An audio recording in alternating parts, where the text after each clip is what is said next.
नमस्कार मित्रमैत्रिणींनो, मी मंदाकिनी. मनातून खा, खाऊ घाला, बाकी सर्व मोह माया. आज आपण फुटाणे आणि गुळ याचे लाडू बनवणार आहेत. कारण का फुटाणे आणि गुळाचे थंडीमध्ये जर तुम्ही लाडू खाल्ले ना, हे खूप फायदेशीर आहे. गुळामध्ये आयरन आणि फुटाण्यामध्ये प्रोटीन हे जास्ती प्रमाणात असतं. त्यामुळे या थंडीत आपल्याला आयुर्वेदिक असे लाडू गुळ आणि फुटाण्याचे बनवायचे आहेत. त्यासाठी मी इथे अर्धा किलो फुटाणे घेतलेले आहे. त्याला थोडंसं साल्ट होतं त्याच्यामुळे मी दोन्ही हातांनी फुटाणे चोळून मी त्याचं साल्ट बाजूला केलेलं आहे आणि मिक्सरच्या भांड्यामध्ये जाडसर बारीक केलेलं आहे. खूप जास्ती पीठ करायचं नाहीये, थोडंसं जाडसरच ठेवायचं आहे.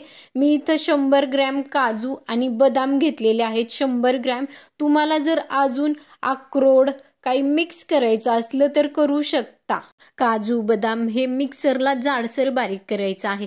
आता आपण ह्याच्यामध्ये मिक्स करणार आहे ती म्हणजे अर्धा किलो पेंड खजूर. जेवढे आपण फुटाणे घेतले होते ना, तेवढीच आपण इथं पेंड खजूर घेतलेली आहे.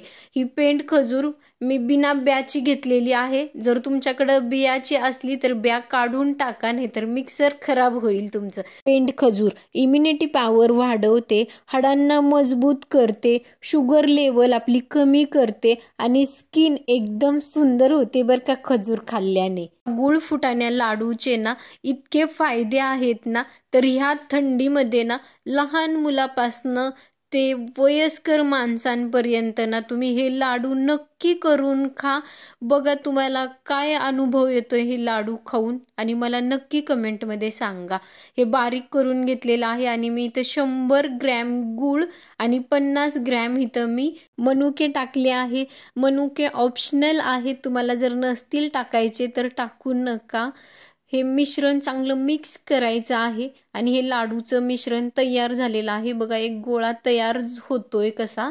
आणि मी इथं तूप टाकलेलं आहे अंदाज पंचे वाटीने एका.